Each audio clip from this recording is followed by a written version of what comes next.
boys and girls, and look out there to your right, that very foreboding shape of Consolidated Catalina.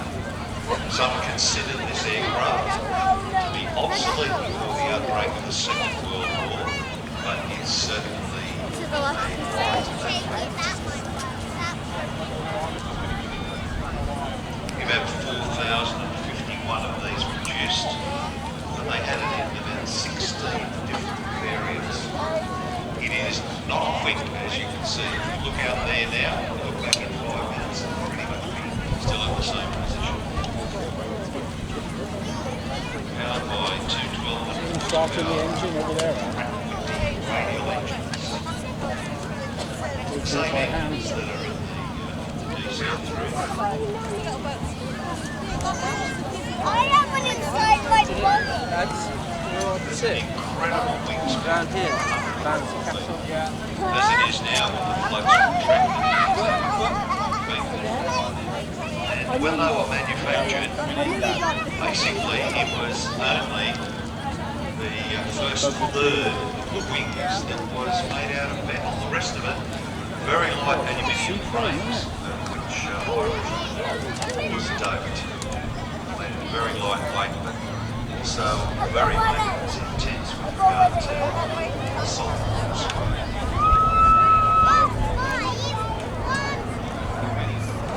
And an incredible range, up to 3,600 nautical miles, which is well over 6,500 kilometres.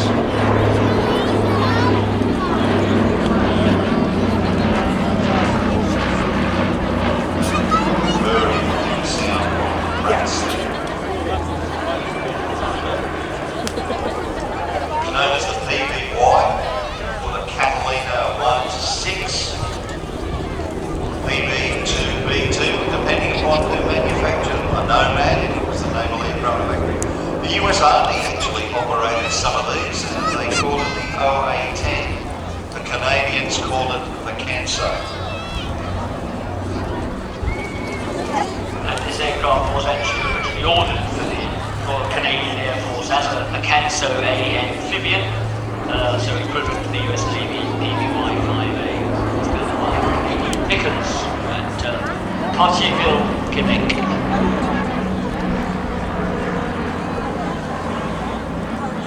Catalinas flew in absolutely every World War II operational theatre, very prominent against the Japanese.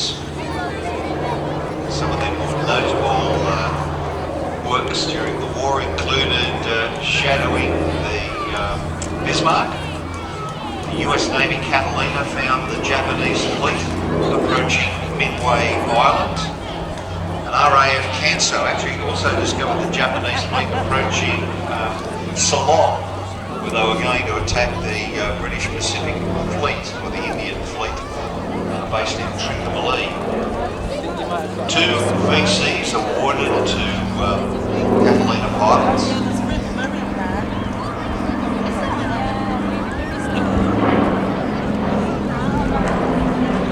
John Cruikshank in 1944 sank the U-347, and believe it or not, he was wounded 72 times in that attack.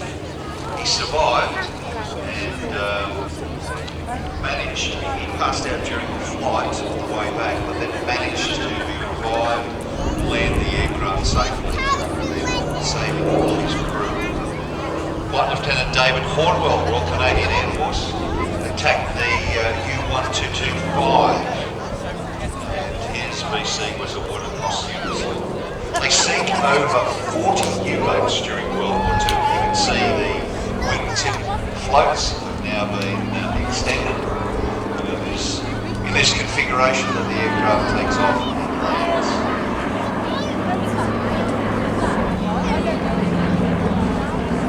Very, very slow. Maximum speed of about 196 mile an hour, which is slow in itself. But its cruise speed is only about 125 miles an hour, or about 200 kilometres an hour. So it doesn't go anywhere in a hurry. But what it does is it has enormous endurance. And during World War II, flights from Perth Western Australia were undertaken to bring vital papers to send back through to London. So they flew from Perth to Ceylon, and during that flight, the guys that did it were awarded the Order of the Double Sunrise because of up to 32 hours in the air.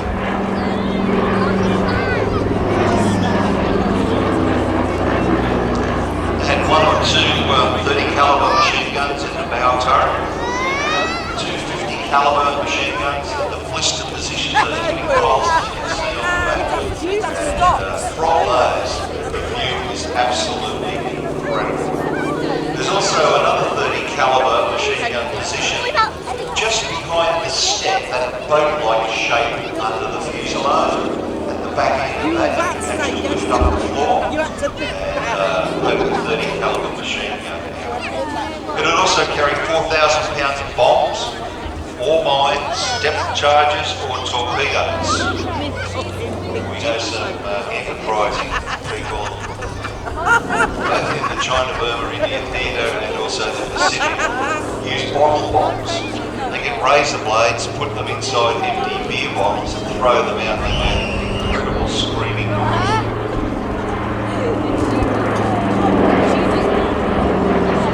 You see, this is an amphibian aircraft. Here it's down. On a lot of the aircraft that were operated in the Pacific, when they were ordered as amphibians, it was found that they needed greater range. So what they did is they just pulled the undercarriage out, that huge well on either side of the fuselage, they covered it over and turned it into massive fuel tanks.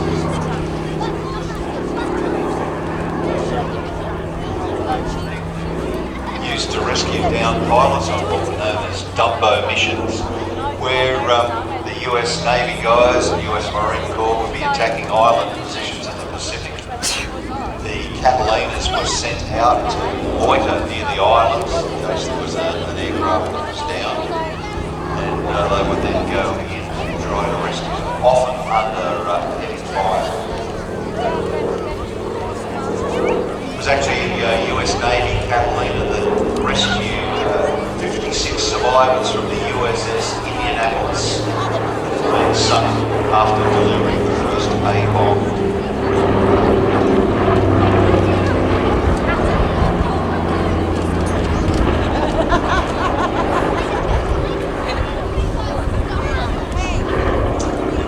Pacific, it was actually an RAF Catalina, number 205 Squadron. It was based in Singapore, and it was actually shot down by Japanese fighters in the Gulf of Thailand 19 hours before the attack on Pearl Harbor. The entire crew perished in that attack. And you can see that this aircraft was just a wonderful machine. That many people considered it obsolescent before the outbreak of World War II. They're also built under license by the Russians. So every theatre of the war you would find in Catalina.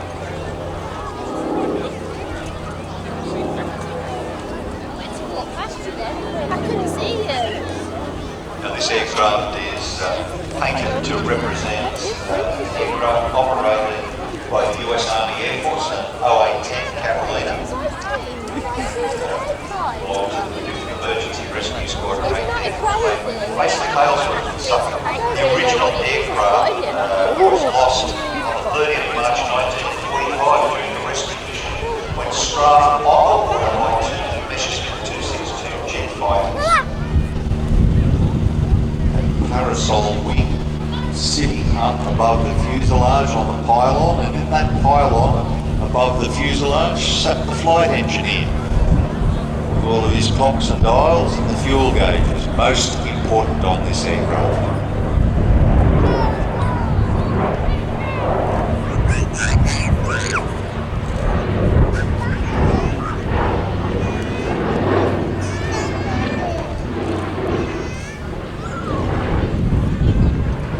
Very ably flown today by Angelo Cunningham. This was observation anti-submarine, and if you have a look at the rear fuselage sides, you'll see two very large blisters. Now those blisters accommodated observation positions and also defensive positions, so that in those spots where you could actually pull up the side of the multifaceted blister, you had 250 caliber machine guns on either side. In a nose turret, either a single or a twin 30 caliber machine gun. And if you look under the fuselage, you'll see that big planing area for the boat hull. And just behind that, there's a step up. And at that top of that step was another ventral gun position where you could pop a 30 caliber machine gun down to prevent attacks from the rear and below.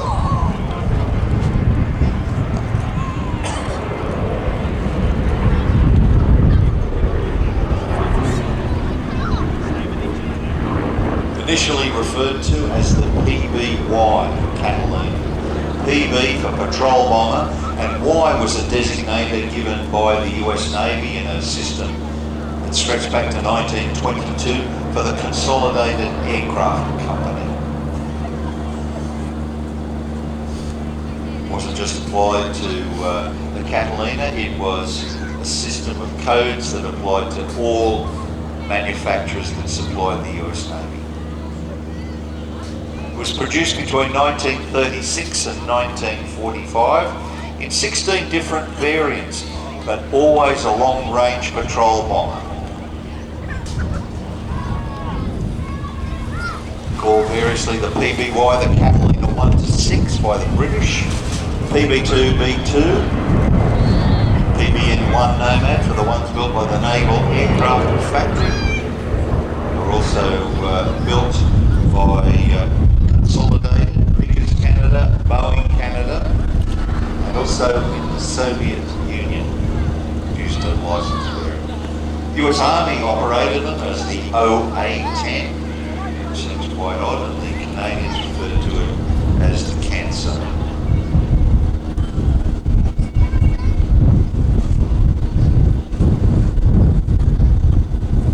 Flew in every operational theatre during the Second World War and was responsible for a number of major operations.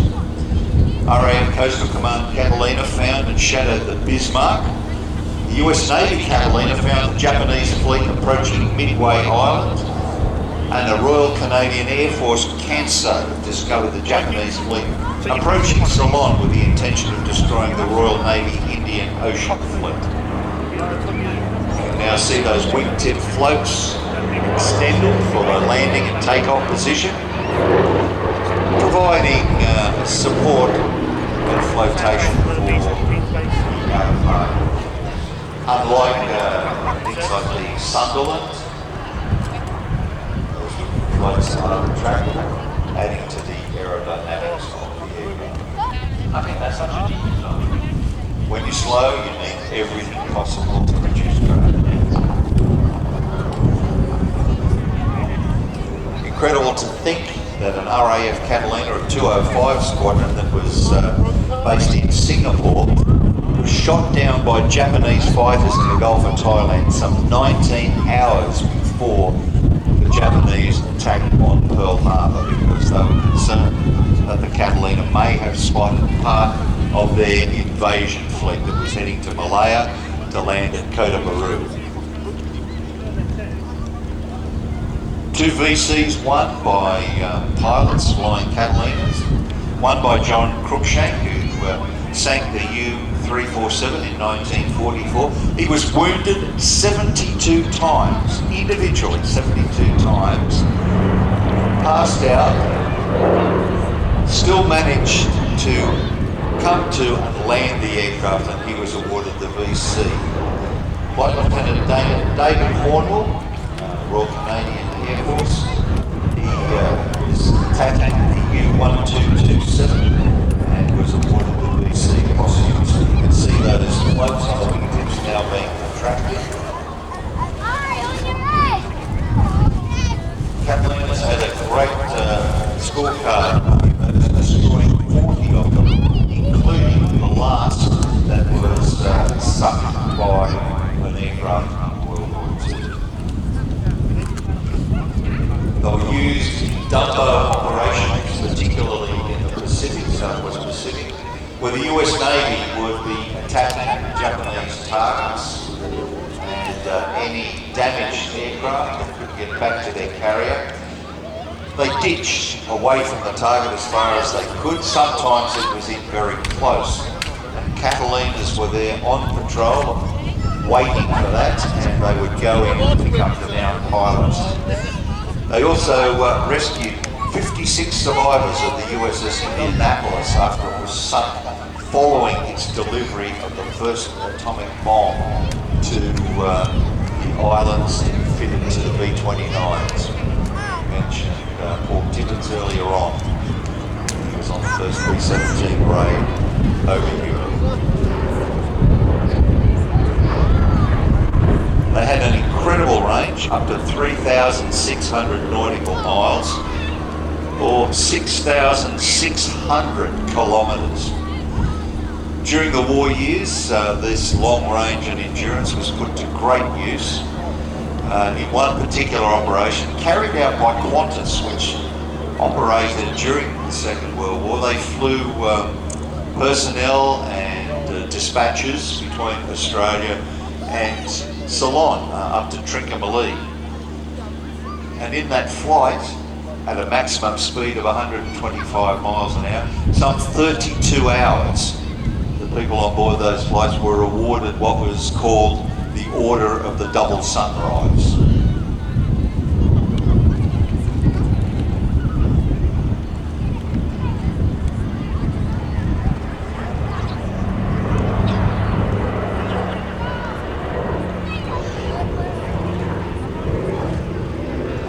There were just over 4,000 of these produced in the Second World War. You get a very good view of that planing hull over just there.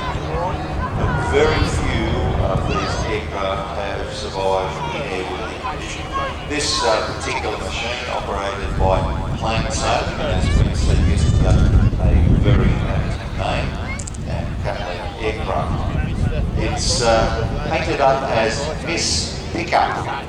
Now, this aircraft, in these markings in World War II, is actually a US Army Air Force 0810, and the 5th Emergency Rescue Squadron of the 8th Air Force. They were based at Halesworth and Suffolk.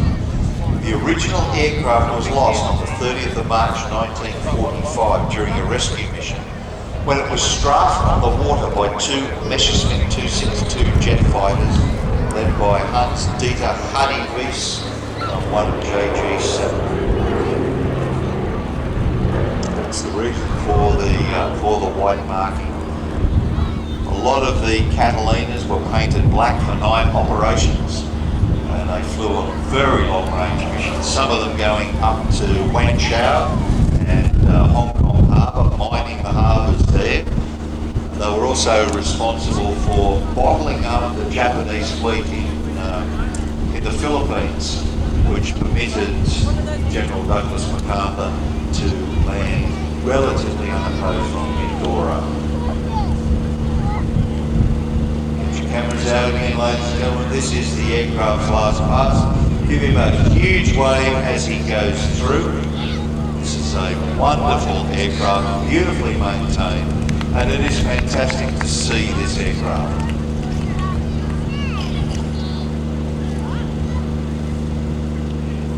Coming through now, give him a big wave. Look at that beautiful topside pass coming in. And a relatively high-speed pass for the cat. As I said, give a big wave because he's giving you a big wave. Down onto seawater, but they'll give you a huge bill for keeping the aircraft on. As a result, it doesn't. Most definitely, and that saltwater spray gets everywhere. So why wasn't it a problem in the Second World War?